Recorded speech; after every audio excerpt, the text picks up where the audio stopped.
Atmosfer Piala AFF 2026 kini semakin memanas. Seluruh perhatian publik sepak bola Asia Tenggara tertuju pada satu pertandingan yang diprediksi menjadi laga paling sengit di fase grup, yakni duel antara timnas Indonesia menghadapi Vietnam. Pertandingan ini bukan hanya sekadar perebutan 3 poin, tetapi juga menjadi pertaruhan harga diri, gengsi, dan peluang besar menuju babak semifinal. Laga ini dijadwalkan berlangsung di Stadion Pakansari dan diprediksi akan dipenuhi puluhan ribu supporter Merah Putih yang siap memberikan dukungan penuh kepada skuad Garuda. Indonesia datang ke pertandingan ini dengan modal kepercayaan diri yang tinggi setelah meraih hasil positif pada laga sebelumnya. Namun demikian, Vietnam tetap menjadi lawan yang tidak bisa dianggap remeh. Tim berjuluk Golden Star Warriors dikenal memiliki organisasi permainan yang rapi, disiplin dalam bertahan, dan berbahaya saat melakukan serangan balik cepat. Laga Indonesia kontra Vietnam memang selalu menghadirkan tensi tinggi. Dalam beberapa tahun terakhir, kedua negara berkali-kali bertemu di berbagai ajang internasional. Rivalitas yang semakin panas membuat setiap pertandingan selalu berlangsung keras, penuh emosi, dan menyita perhatian jutaan pecinta sepak bola di Asia Tenggara. Kabar baik datang dari kubu Indonesia. Skuad Garuda menjalani persiapan dengan serius. Tim pelatih terus mematangkan strategi agar mampu meredam permainan Vietnam. Intensitas latihan meningkat menjelang pertandingan penting ini, dengan fokus pada transisi menyerang, penyelesaian akhir, serta organisasi pertahanan. Para pemain juga terlihat berada dalam kondisi yang penuh semangat. Mereka memahami betapa pentingnya pertandingan ini. Kemenangan atas Vietnam bukan hanya membuka jalan menuju semifinal, tetapi juga akan meningkatkan kepercayaan diri seluruh tim untuk menghadapi pertandingan-pertandingan berikutnya. Di sisi lain, Vietnam juga datang dengan tekad besar. Pelatih Vietnam mengakui kualitas kolektif timnas Indonesia dan menegaskan bahwa timnya tidak hanya mewaspadai satu pemain saja, melainkan seluruh kekuatan skuad Garuda.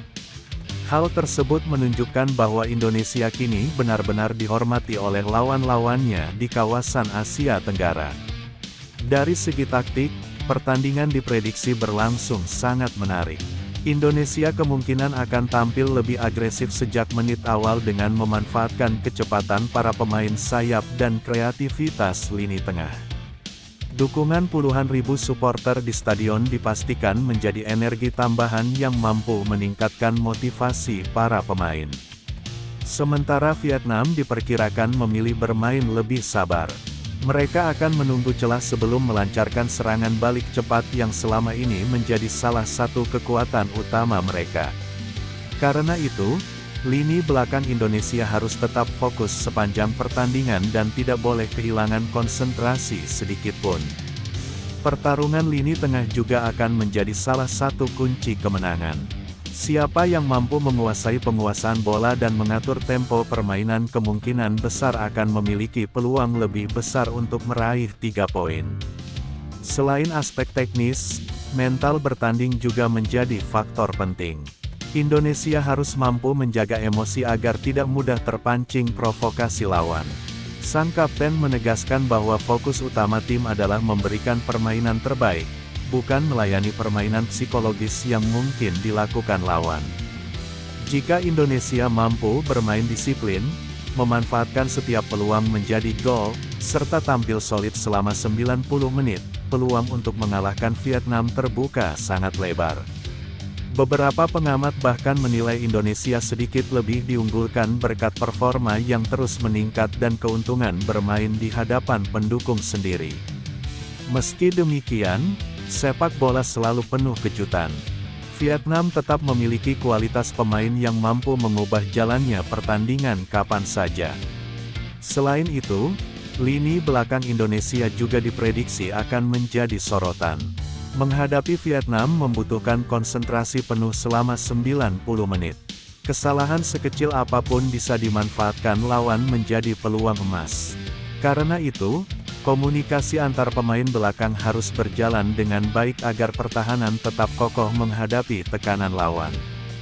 Di sektor tengah, duel perebutan bola dipastikan berlangsung sengit. Kedua tim sama-sama memiliki karakter permainan cepat dengan intensitas tinggi. Indonesia harus mampu memenangkan duel-duel di lini tengah agar dapat mengontrol jalannya pertandingan. Jika Garuda mampu menguasai penguasaan bola lebih banyak, peluang untuk menciptakan peluang berbahaya juga akan semakin besar. Dukungan puluhan ribu supporter Merah Putih dipastikan menjadi salah satu kekuatan tambahan bagi timnas Indonesia. Atmosfer stadion yang penuh semangat diharapkan mampu memberikan motivasi ekstra kepada para pemain. Selama ini, dukungan supporter Indonesia seringkali menjadi faktor yang membuat lawan kesulitan mengembangkan permainan. Salah satu hal yang patut diwaspadai adalah kemampuan Vietnam dalam memanfaatkan bola mati. Tendangan bebas maupun sepak pojok sering menjadi senjata mereka untuk mencetak gol. Oleh sebab itu, para pemain Indonesia harus menjaga konsentrasi saat bertahan dan tidak memberikan ruang bagi pemain-pemain Vietnam untuk bergerak bebas di kotak penalti. Sebaliknya, Indonesia juga harus memaksimalkan setiap peluang yang didapat. Dalam pertandingan besar seperti ini, terkadang hanya satu peluang yang mampu menentukan hasil akhir. Efektivitas penyelesaian akhir akan menjadi faktor yang sangat penting. Jika para penyerang mampu tampil tenang di depan gawang, peluang meraih kemenangan tentu semakin terbuka. Pelatih Indonesia kemungkinan juga telah menyiapkan beberapa skenario berbeda. Apabila pertandingan berjalan sesuai rencana, Indonesia dapat mempertahankan ritme permainan hingga peluit panjang berbunyi. Namun jika menghadapi tekanan atau tertinggal lebih dulu, perubahan strategi dan pergantian pemain pada babak kedua bisa menjadi solusi untuk mengubah jalannya pertandingan. Kedalaman skuad juga menjadi salah satu keuntungan bagi timnas Indonesia. Kehadiran pemain-pemain yang siap masuk dari bangku cadangan dapat memberikan energi baru ketika tempo pertandingan mulai menurun. Tidak sedikit pertandingan yang akhirnya ditentukan oleh pemain pengganti yang mampu memberikan dampak instan. Jika Indonesia mampu mencetak gol lebih dulu, pertandingan kemungkinan akan berjalan lebih terbuka. Vietnam tentu akan berusaha meningkatkan intensitas serangan untuk mengejar ketertinggalan. Kondisi tersebut dapat dimanfaatkan Indonesia melalui serangan balik cepat yang menjadi salah satu kekuatan utama tim. Terima kasih sudah menonton video kali ini. Jangan lupa untuk klik like dan subscribe untuk selalu mendapatkan update berita terbaru timnas Indonesia.